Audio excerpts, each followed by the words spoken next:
Assalamualaikum warahmatullahi wabarakatuh. Alhamdulillahi rabbil alamin. Allahumma sholli ala sayyidina Muhammad wa ala ali sayyidina Muhammad. Malam ini saya bagikan lagi tentang ma'rifatullah atau mengenal Allah. Dan ma'rifatullah malam ini berkaitan dengan sesuatu yang ada pada anggota badan kita, yaitu bau ketiak. Dari bau ketiak kita bisa ma'rifatullah. Kita bisa mengenal Allah tentang asma-asmanya atau nama-namanya, sifat-sifatnya, dan af'alnya atau perbuatannya. Hal ini berkaitan dengan firman Allah di dalam surat An-Nisa ayat 126. Allah Ta'ala berfirman, dan milik Allah lah apa yang ada di langit dan apa yang ada di bumi, dan pengetahuan Allah meliputi segala sesuatu. Jadi apapun yang Allah ciptakan yang ada di langit maupun di bumi, termasuk kita yang ada di bumi, itu pasti mengandung pengetahuan atau hikmah, karena tidak akan terpisah dari asma-asma Allah, sifat-sifat Allah pada tiap-tiap segala sesuatu tersebut. Dari bau ketiak kita bisa ma'rifatullah. Kok bisa? Nah, hal ini hanya bisa dilihat dengan hati. Orang-orang yang sudah mendapat musyahadah atau samudra penyaksian, akhirnya dia memandang apapun berujung kepada zikrullah, mengingat Allah. Hal ini Allah sampaikan kepada salah satu wali yang bernama Syekh Muhammad bin Abdul Jabbar An-Nafri dalam kitab Al-Mawaqif wal Mukhatabat milik wali tersebut. Allah berkalam hakikat kepada beliau bahwa kawan duduk semajelis, maksudnya orang yang duduk di makom musyahadah, yang memiliki samudra penyaksian dengan hati, apapun yang dilihat itu adalah berupa ilmu, mengandung hikmah, dan kemudian berujung kepada zikir, berujung kepada mengingat Allah. Bukan mengingat zatnya, tetapi mengingat asma-asmanya, sifat-sifatnya, dan perbuatannya.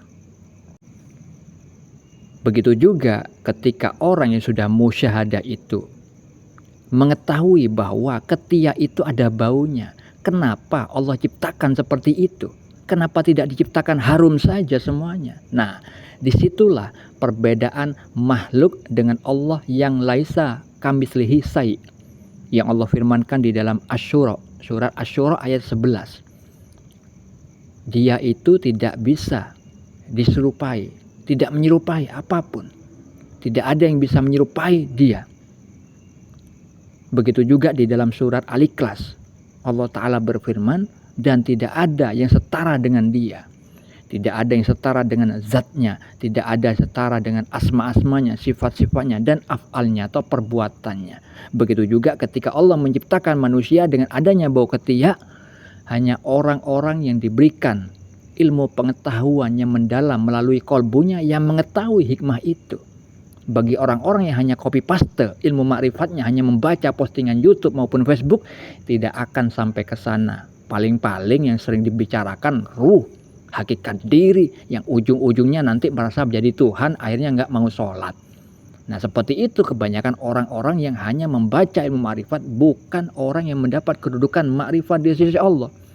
Tidak bisa memberikan contoh yang lebih baik daripada postingan-postingan yang sudah pada umum, yang sudah bisa dilihat orang lain, yang bisa dijangkau mata. Makanya Allah juga mengatakan pada salah satu walinya di dalam kitab Al-Mawaqif wal Mukhatabat bahwa sesuatu ilmu yang bisa dijangkau oleh mata, yang hanya diperoleh dengan membaca, itu suatu saat akan bungkam dengan sendirinya.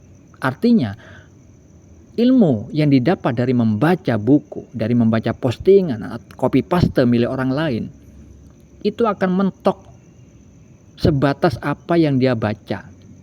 Di luar itu dia tidak bisa menjabarkan lagi tentang Allah. Karena apa? Ilmu bacaan. Berbeda lagi ketika Allah menyampaikan, berbeda lagi kepada orang yang sudah musyahadah. Ahli hijab disebut ahli hijab. Orang yang ahli memahami ilmu yang terhijab dari kebanyakan orang. ilmu-ilmu yang langka, ilmu-ilmu yang mendalam, inti-inti ilmu yang sulit dipahami orang pada umumnya. Nah, itu ahli hijab, orang yang sudah musyahadah. Maka orang seperti itu Allah katakan lancar berbicara.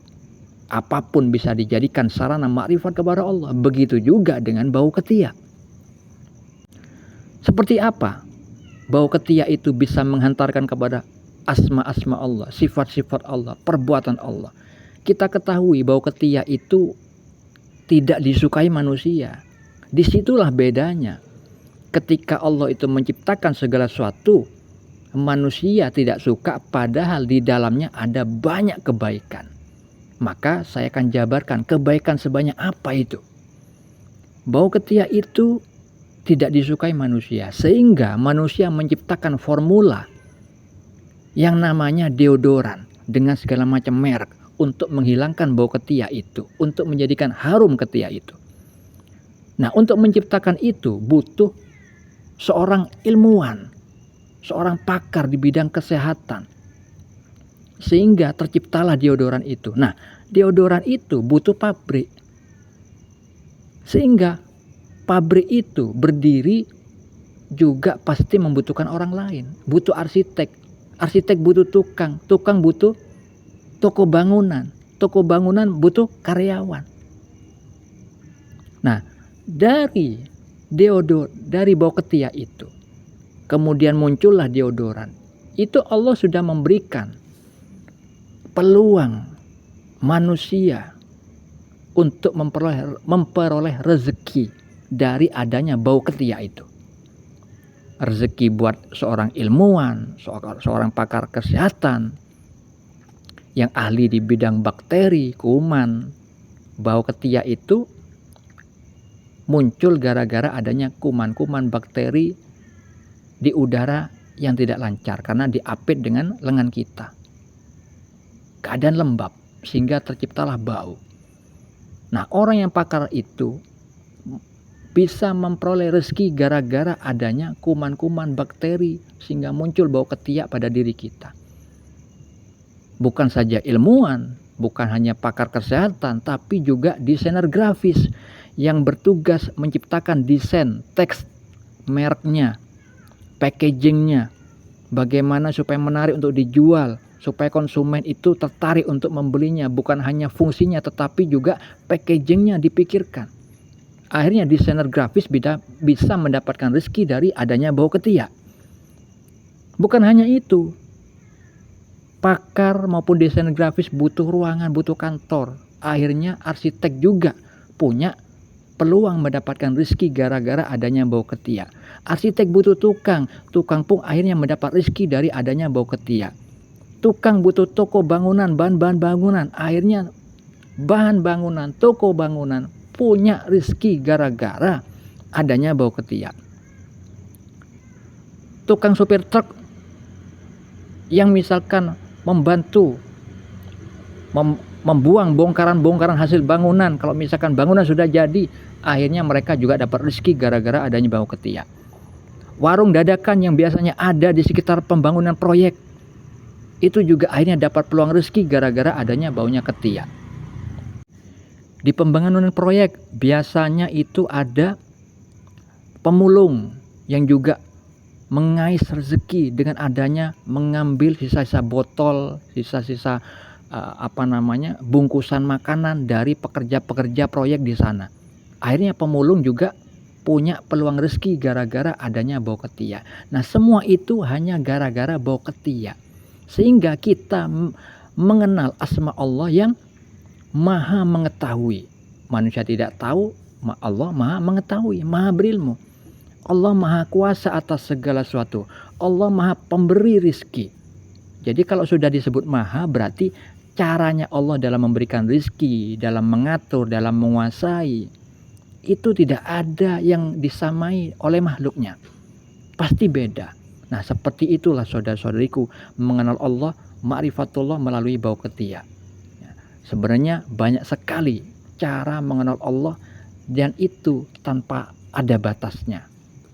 Semoga di lain kali ada video berikutnya. Assalamualaikum warahmatullahi wabarakatuh.